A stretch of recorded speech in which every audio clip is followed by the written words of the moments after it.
I think we will be able to finish earlier. All I wanted to do at the end is just to close or connect all these dots. Where do all of us fit in? Why is it so important for us to know all of this?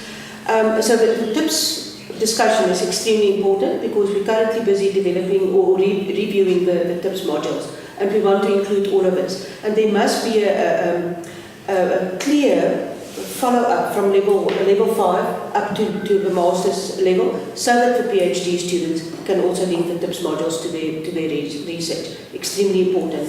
But we, as the facilitators, need to understand how these things fit into our modules. What Benny has discussed is what we need to do in our roles as the supervisors, as I said earlier, assessors, moderators, whatever we do, we need to understand this and make sure that we make the links. So in today, we have people here who are supervisors, who are learning developers, or assist in the learning development process, and they are facilitators. And the facilitators are also the assessors. No, I'm just going to take over from you when you're finished. Oh, okay. I don't want you to get to the conclusion because there's a piece that I want to do on what you're talking about. Oh, okay. So I think he's trying to intimidate me, but I'm not going to allow it. What is very important for me is that we need to understand, and we need you to help us with this. In our roles as facilitators, we learn today that we are not doing all the right things. And I take responsibility that from our side we're not necessarily assisting you with that process, but this is what we need to get right. A very important part is that we need to start interacting and connecting with our students via Moodle. I don't necessarily see that happening. There are many students who are not linked to Moodle. All they go and do is to submit an assignment. Now that's not good enough for us. Now there is a problem on our side, and Roy would possibly say to me it's a systemic problem. Our learning material is not yet online material. It is material, content-driven material that we put on Moodle. But the next step will be to make sure that we have online interactive learning material and get the students to work online with material. We're not there yet, but we need the facilitators to guide the students through Moodle to prepare for the sessions. Work assignment that Benny referred to. We need to have some kind of idea before we come to class. Where are the students? So where will I need to pitch my discussion, my sessions? What are the typical questions I need to ask? So that we start with that. When we get to class, we start with that. When I do the assessments, but I understand what did we do in class and why do students not get it right in the assignments, and what is the follow-up step in that. So the assessor, facilitator role is an extremely important role that we need to fulfill. In this, we realized that the students need more support. So we started with a student support function in Da Vinci, and Benny, at every forum he gets the opportunity, he shares with us. But in higher education, the student support is an extremely important part. So we will have to focus more and more on that. What do we do for the student support? We partnered with Shadow Match, a company who do managerial leadership profiles for students. So we've piloted this now with one group, and we've decided to roll this out. So what will happen? The students will, when they start, complete a questionnaire for Shadow Match. Shadow Match will provide a report to the student. The student will then learn about specific behaviors and habits that he or she has from a managerial point of view. Then we have a student counsellor who have discussions, individual discussions with these students. And Maggie, I think that's where you wanted to suggest we need to have individual contact with our students. Now that's one point of access to the student. This person can then sit with the student and say, you typically have a profile of a managerial leader who have these habits, and this is going to be stumbling blocks in your learning process. So that student can start developing those skills and behaviors to make a difference on his learning journey, but also in the workplace. So it's an extremely important part for us. Now, in the pilot program, we notice that the students don't realize that they don't know what they don't know. So they're still in the process of, I don't really need to see the student counsellor, but we're making a point of almost forcing them to go and see her, because at one point they will realize I do have issues and aspects that I need to discuss. So that's a very important part. Now, How do we link as facilitators to that? You need to give us a report at the end of every session, indicate to us where are the problems, issues, challenges that you identify. Certain students who just do not cope with the workload either, the discussions, whatever the case may be. So we can forward that to the student counsellor. So this is all in discussion with your camps. But important for us as well, to the client link, we need to give this information to our clients so that clients also know there might be an issue with return on investment with specific students, but they can follow up and do on their side coaching or mentoring or whatever the case may be. Good. So all of this is very important, but we need to work on how we facilitate our processes and how we assess our students. Extremely important, Benny. Okay, so can I add some context in terms of what you were saying now, because I didn't talk to it earlier. I'm very aware that you know you're in the system, but if I have to ask you where are you in the system, I'm not sure you'll be able to tell me where you are. You get a call, you come to a workshop, you go out the workshop, and then you get a call, and that's almost as far as it goes. But I thought, Jean, it may be important that we almost draw a picture for you, to let us all know who's who in the zoo, so to speak. So, can I just ask this while Jean was talking? Whom of you, well, maybe I mustn't ask you, I want to make the assumption that as a facilitator at Da Vinci, you've got a copy of the program framework. And I assume you've got a copy of the purpose of that qualification, and that you've got a copy of the overall outcomes of the program, and that you've got a copy and have signed off on the assignment of that particular module. And that you're constantly providing feedback of how is that assignment linked to the overall outcomes, linked to the purpose of the qualification. Because that's the quality check. When the CHE comes in to do an audit in the next round, they're going to take a student of you and they're going to take an assignment. They're going to take that assignment and they're going to put it against the backdrop of the purpose of the outcomes of the program, and they're going to put those outcomes against the purpose of the program. And they're going to say, do I see a link? And if they don't see a link, then we're in trouble. So all assessments must be linked to the overall outcome and to the overall purpose. Now you could say, well, it's not my problem. I'm just a contracting colleague here, and we must give it to Sue because she's the learning design manager. And then Sue will throw it to Jean and say, no, well, she's the academic manager. And then Jean will throw it to me and say, well, I'm the boss. Well, that's not going to solve the problem. We need to help each other to connect the dots. So that, I just want to make that comment going forward. That's very important.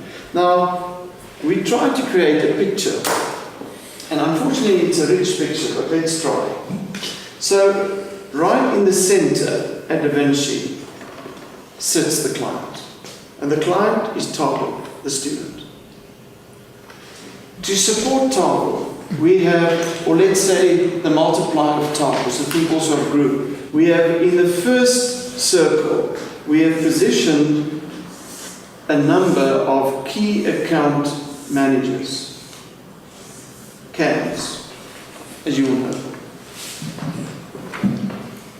To support the client from the CAM perspective, we have put behind a key account manager an administrator.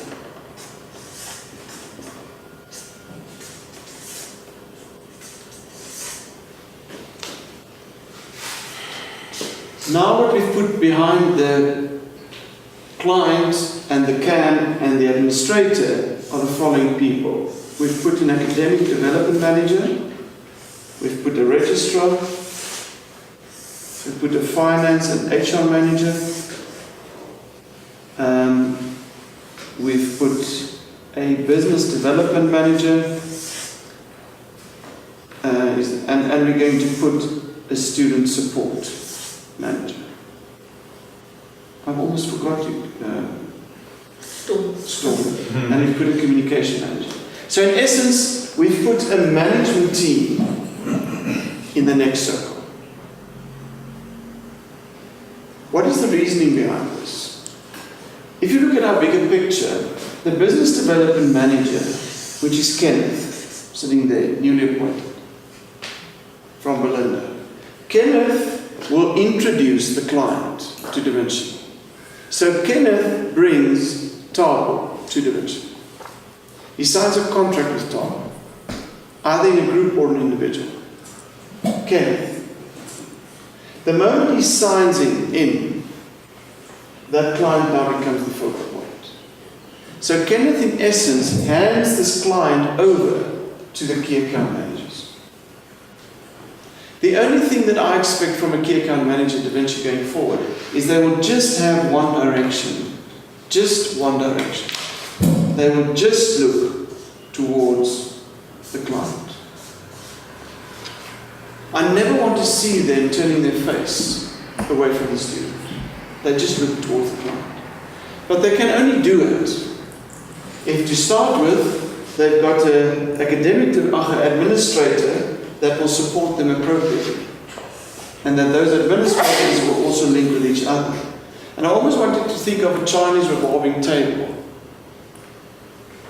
The client sits in the middle and asks whatever they want, as per the contract with Kevin.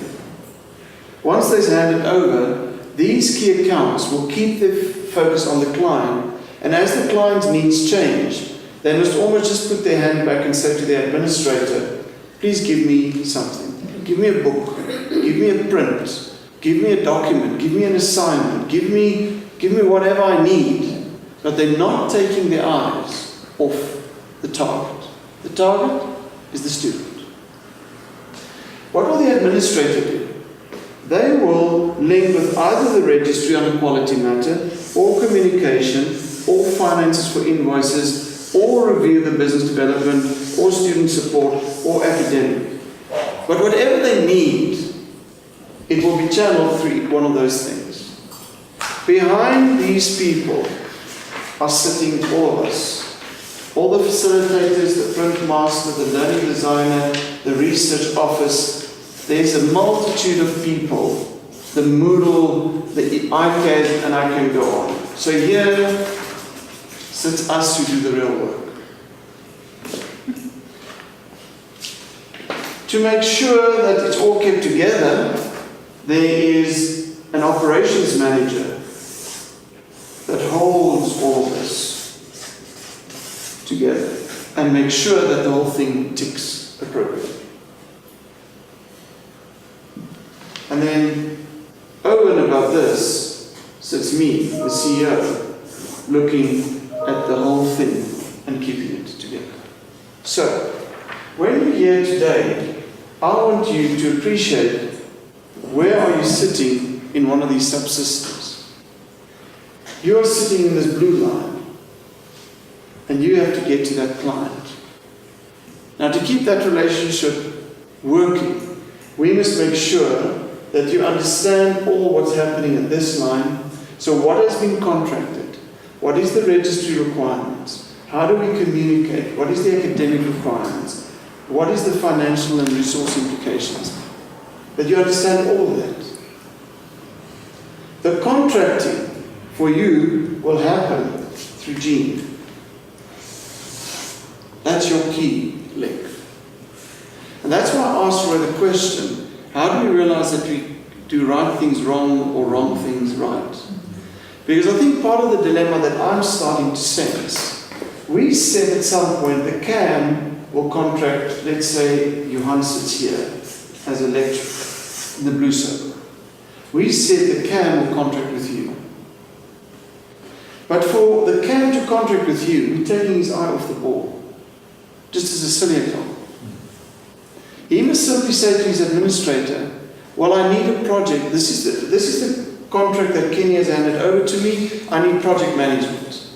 And the administrator must now go on and on along the line, the round table. Jean, can you please contract with me one unit, one resource on the blue line? Project management. This is the date, this is the requirements. And they must go and fetch that person. Just as they're going to fetch the print, or they're going to fetch whatever, they're going to fetch it because they can move both sides. Their direction is both towards the client and towards the outside side. So we must also, we will refine it because we haven't perfected it. It's not working very well in all cases. But if we want to keep the focus on the client, and we said this year is the year of the client, we want all of you to help us in this blue line to keep our energy there. And there are designated people called key accounts to work with the client. The administrator is the glue that must link with this red line. And from the red line, you will most probably get most of your direction from the academic development manager. And she will, on this line, select what's needed and channel it through to the administrator, to the CAM, to the client. And Marizan, as the operation, will oversee that it's all well integrated and that things don't get messed up. And I will run around and check whether it's happening or not. Any comment? Dion?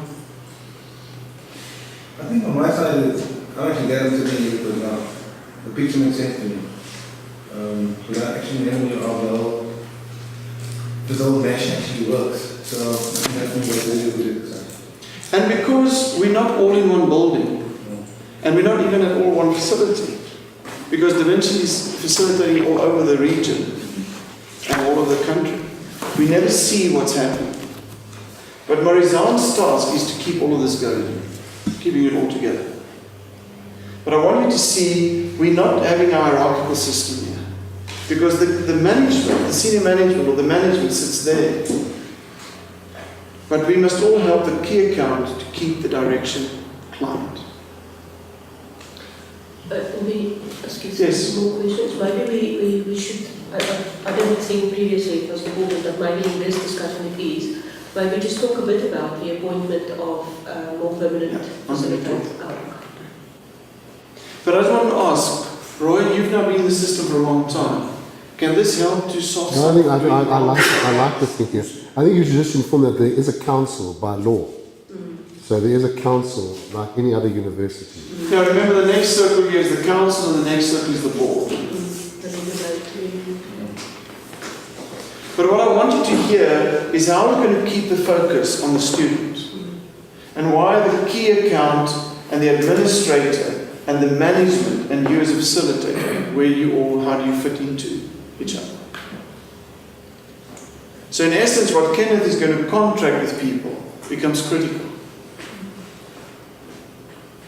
And I think really what is so important for us, when you said earlier, he and Roy and Kenneth now go to a client and they make certain promises to the client. But when we come back, we don't keep those promises because of issues that we have here. So we will need you, and really I think I can say at this point we do have more sophisticated clients, or the clients are getting more sophisticated. So the needs and the requirements are just bigger and better, and they should complain and they should ask the questions. But we need you to help us to make this work. And it's practical things like, I cannot come late for a class. I cannot leave early. I cannot submit my assignments late or not give constructive feedback to students. It's those type of practical things that we're talking about.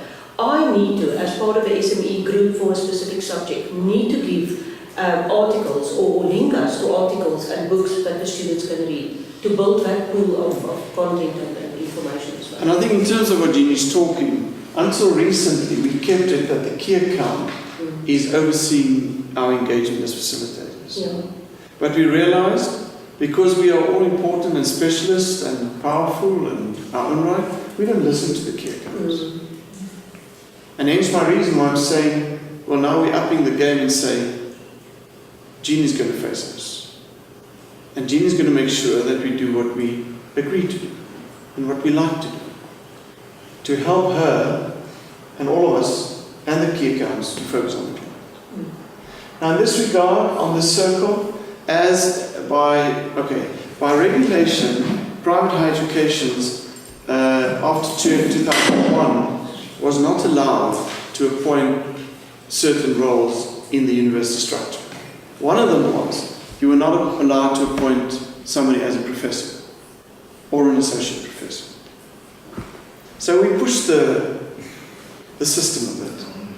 And we decided as a council last year, we are deliberately going to push this. and we're going to nominate people to be appointed as professors. So the department wrote us a letter 6 months down the line, because obviously somebody complained about it, because somebody heard about it. There was a newspaper. There was a newspaper report, they say, still not sure about that. But somebody spoke about this. So the department wrote a letter and said, well, unfortunately, you are... No, they read the newspaper that we appointed a chancellor. Oh, yes. And they said, well, as a private university, you're not allowed to appoint a chancellor. You can call it anything, but you can't call it a chancellor. So we said, that's an easy one.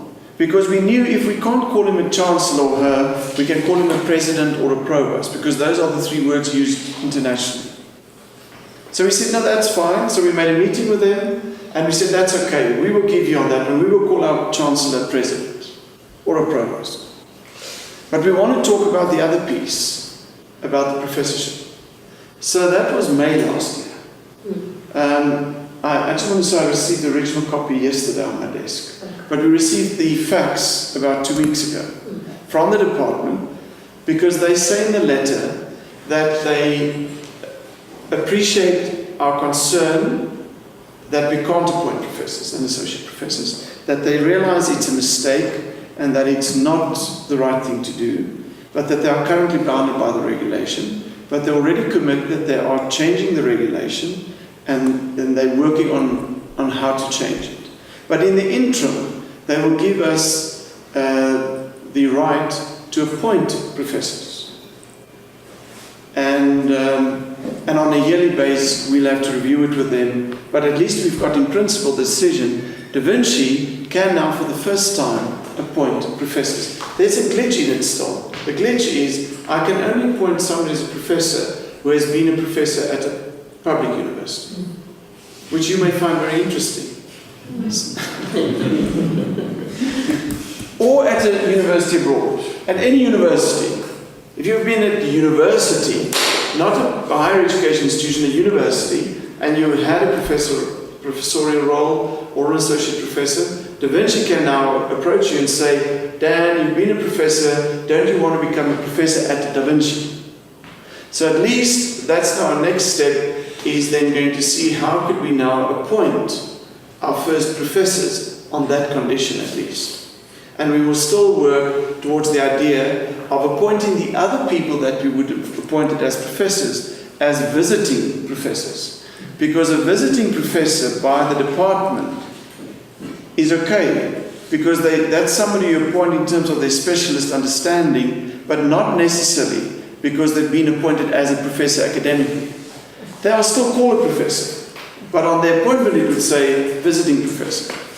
So it's all technical, but to let you understand, as our colleagues from the academic side, how tricky it is to operate in a very regulated environment and coming in as a private entity. But the good news is that we will change that going forward, and the department and that Da Vinci is part of that discussion in changing the landscape of, amongst other things, the appointment of academic staff at private institutions of Ireland. And that the idea of being a university will therefore hopefully not just be the prerogative of a subsidized government institution, but also of private institutions like Da Vinci. Do you want to say something about... Maybe you can. Oh, okay. So we have appointed at the senior and junior facilitator level already permanent staff, which has been confirmed, and Jean can talk to that, but I thought I just want to tell you about the professor level, what is the way forward. Thanks, Jean. Well, on the 29th of January, we had an inauguration session, and Rhodes, Sue, and Wesley. And is there anybody that I'm missing here? And France. No, I wanted to talk about France separately. But they were here and they received their certificates, and it was, for us, it's a big event. Francie was in Germany, unfortunately, he couldn't attend, and we wanted to have a Skype link with him. And unfortunately, I don't know if that was a big tea or a small tea, Roy, but it didn't work that night. There was no tea. There was no tea that night. So sorry about that, but today he's here, so we almost want to celebrate with you today for that. So yeah, I think that was an important step for Da Vinci, the first inauguration session. Now, as soon as all of this is clarified and we can appoint the professors and associate professors, we will have inauguration sessions sessions for each of the professors and associate professors. And Marti will definitely be then one of the professors. And she indicated that she will do the first session where she will have an inauguration speech. So it's all important things that's waiting for us. Thank you. Should we ask Quentin if he has any questions? He's sitting there not talking to us. Hi, Quentin. Is he still there? Hello. Yes, can you hear us? Do you have any questions to the team here? No, I think I'm going to put my questions in writing because some of the audio feedback has been a bit distorted. Oh, okay. I'm not sure if I've missed things or clearly understood things. Okay. All right. Okay, thanks for that, eh? Good. Okay. Yep. I just want to say, earlier Lynn mentioned that we should have more of these sessions, but I really need your help with this. We have these sessions and then we don't necessarily get the right people to attend. So is there a need for more of these face-to-face sessions? How often? Okay. Okay. Saturdays is okay? And how often should we have it? Twice, every quarter, twice a year, once, every 3 months? What do you think? I think initially it should be more until we get the critical information and then we can space it, say, over a longer period later. No?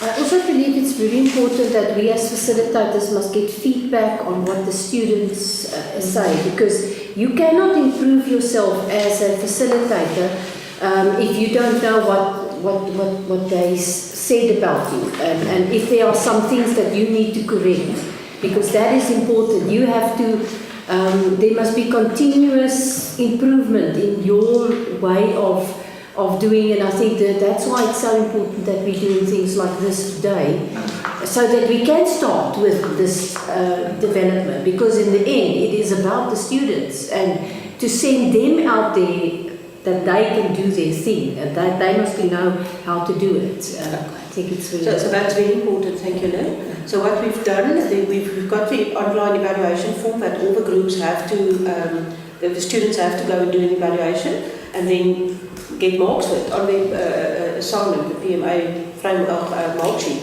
Unfortunately, we did have problems with that link. The students, of course, are clever. They used that. The link didn't work when I wanted to do it. And the students also didn't give us all the information. So it was very difficult for us to analyze the information that we got on the forms. So Landon helped us now to do it on a survey format. So it's much more, I want to say, almost user-friendly, and we can draw reports through Qualtrics. We're using the system. So we will be able to give better feedback. So that's an important one. Anybody else? Dan? For me, I think what was valuable in this session was just understanding the whole concept of the meta framework. And as a facilitator, one of the things that I struggled with initially was we always talked about innovation, and I said, where does innovation fit into this? And then I took it upon myself to ask some questions, and then eventually booked on a formal course and sat through a process of a workshop of innovation and paid quite a discount, which is great. My ethnicity, but it was really to just sit and get an outsider's view and then become an insider in terms of this is where it fits into the framework. And then how do you integrate that, for me, was so important in what happens here. But that initiative I took. So this initiative of having this and responding to someone and say, I'll be there within 24 hours was, you better put it in your diary to be there, you know. So the ownership of that is vital. And I think the other critical thing for me is when I'm marking the assignments is, okay, I'm sort of delayed in my marking. You don't have to say it all. Yes, I do have to say it all. And it wasn't to, it's frustrating because when you look at this and you say, but I said this, so what in the communication didn't happen? And so my state of mind in marking the thing is going to come back and say, oh yeah, this did that mean well. And so simply put, I'm saying, the students will need to be in the class. And if they're not in the class, I'm just sharing this out loudly, is that an option? Is that an option? And I think in the country in which we live in, and for people that don't have options, you give me the least option for resistance, I'm going to take that. And some students think that they don't have to attend the class, they know it all, they'll do the thing, and then you get the stuff. And that's the first one you open, and that sets your mindset gone. I think it's a tricky thing because so we are registered as a distance university. In that sense, I can't force them to be in class, unfortunately.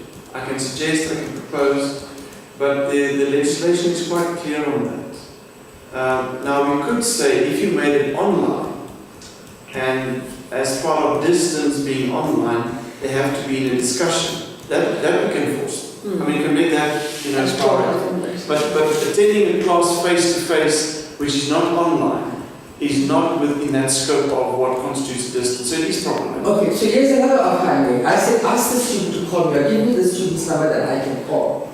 Because giving verbal feedback is a little bit more impactful than saying, writing this stuff. And I said, do you have your assignment cards? We turn to page 3. And look at page 3 in this particular paragraph. Look at the framework that you're using. Where's the evidence of that framework we exposed you to? Because it's not evident there. And you query that. So here's the tips in terms of how you actually go about doing this. So what happened? The student didn't. You didn't find the student. You didn't. The student didn't. Strangely enough, in the last few weeks, I've had calls and I have returned calls. And I think that's a great way to connect with the student because the student is the client. Moodle should facilitate more of that engagement.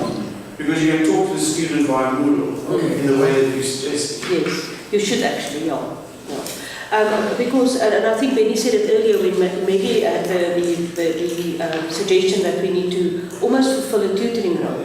But we can't expect our facilitators to be tutors as well because that's a different role on its own and time consuming. So but it does assume context. No, it does. It does. Can I just ask something, Dan? What do you do if a student's cover page doesn't have 5 references? You shouldn't say that.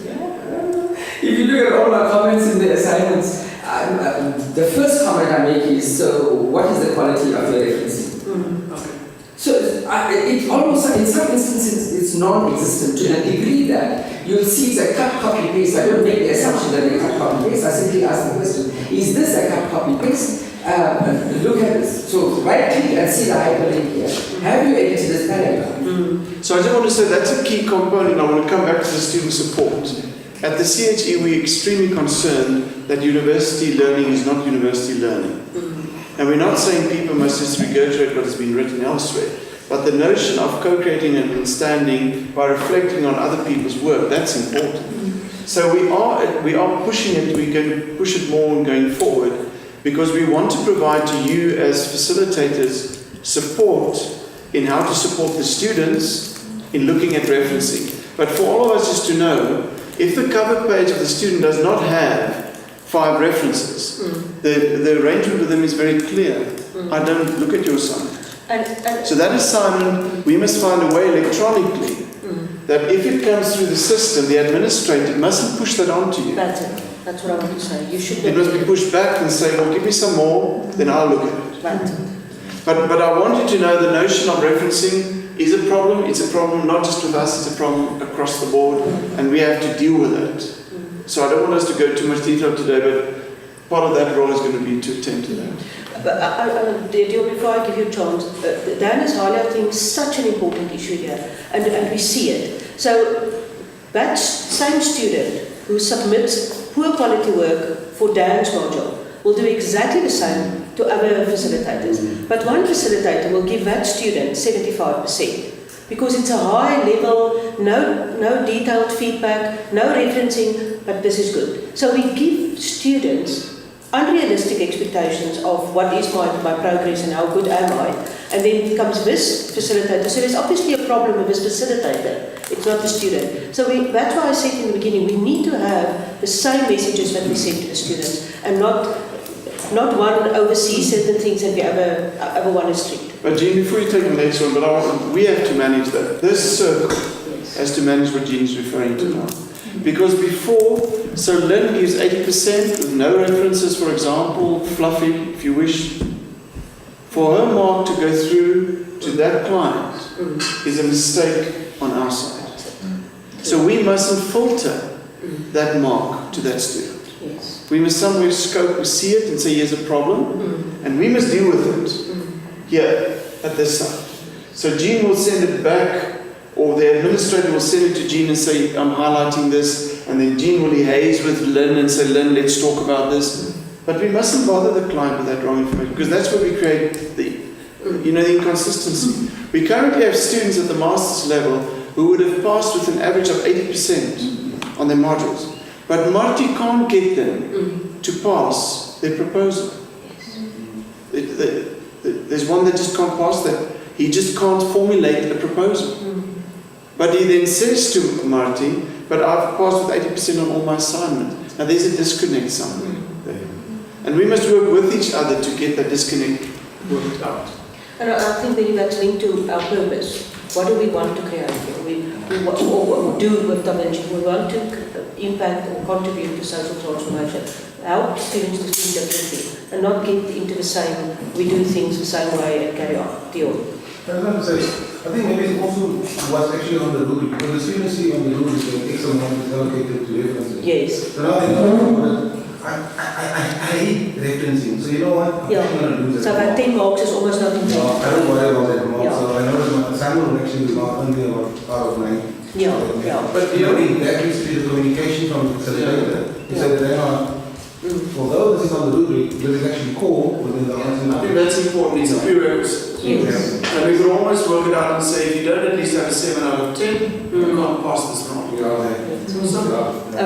good. And Thanks for that. And again, if I start my session, I will do the pre-work and I will talk the student through the PMA. And every facilitator needs to say the same things. Then it should not. Then students also get the message, but I can't take chances here. Very important. Linda. You mentioned something, perhaps I just wanted to add on to it. The issue of the SLAs. Maybe we need to extract those portions that talk to what we are promising the client, which the facilitator needs to deliver on, and just give them a copy so they know what we're saying. Nothing wrong with that. That's good, thank you. Anybody else? Sue, do you want to say something from the learning design point? Your challenges, issues where we need to help with our colleagues? I think one of the challenges when you caught me thinking about it this morning is how do we create a system that works for our visiting facilitators that will actually encourage them to engage with other facilitators. So that too is a huge challenge. The other very big challenge is that in terms of the design of our material, we still design the old-fashioned siloed way. Where it doesn't really encourage our students to work. And it's again that discussion of we do the wow things in the induction session, but that's almost it. So students also look at it as, oh yes, I've done it somewhere, but they can't remember it, and it should all be integrated, yes. So we need to think differently when we develop the material. And then just thought from my side, maybe it's a group here. I've got 3 of my, I was hoping the other designers would be here as well today, but I would really like to suggest that maybe we have a design thinking workshop around the concept of learning material design with Roy. To show us the mess. So that we can design our list and that would help us. Okay, shall we? And they can't ask us money for that. So, I want to add because I think in terms of the word, the main framework, what actually needs to happen is that the whole PLC needs to be worked into the design template. And if that is standard, we can actually just, because I was thinking, when I was talking about tips, and I said, hang on, there's a lot of things of tips, you can actually build around the core PLC, so that when you design, it's automatic that you will go through experiential, you will go through That's reflection, thinking, very important. and just adding the tips there. So Yes. automatically through facilitation, the facilitator is guided Yeah. that this is some of the stuff that you need to actually know. Perfect. Okay. Lynn? I would also like to make a comment. I hope you would be able to translate it from Afrikaans. Dit sit nie in enige iemand se broek om learning material te skryf nie. It is very, very hard work, and it's quite precise, and you have to do a lot of research, and the point is that the moment that somebody must design something, it's like writing a book. You have to be so precise in what you do, and it's not something that comes naturally with anybody. So when it comes to design of learning material, it should be revised about actually every 2 to 3 years. But it's a rather specialized job, I must tell you. And I think that one of the reasons why you get resistance from people to make changes to the current learning material is because of the fact that it's really time consuming, and it's very, very hard work because you have to sit, you cannot do anything else but to sit and work on this. So I think it's something that you'll have to take a look at. Yeah, and remember, we don't expect the subject matter experts or facilitators to develop material for us. We want them to help us with content and review the content. And that's why we have developers. But I would like to know, Francie, did you make out what that Afrikaans expression means? Well, it's similar to German, but it's difficult. But you do wear pants in Germany. Yeah, well, it's a very important and specialized skill to develop material. It's not anybody. Maggie, did you get that? No. Not at all. No, there's not even a German link to that. Yeah. Okay. So I think we can then close for the day, and I think I just realised how important this is for us.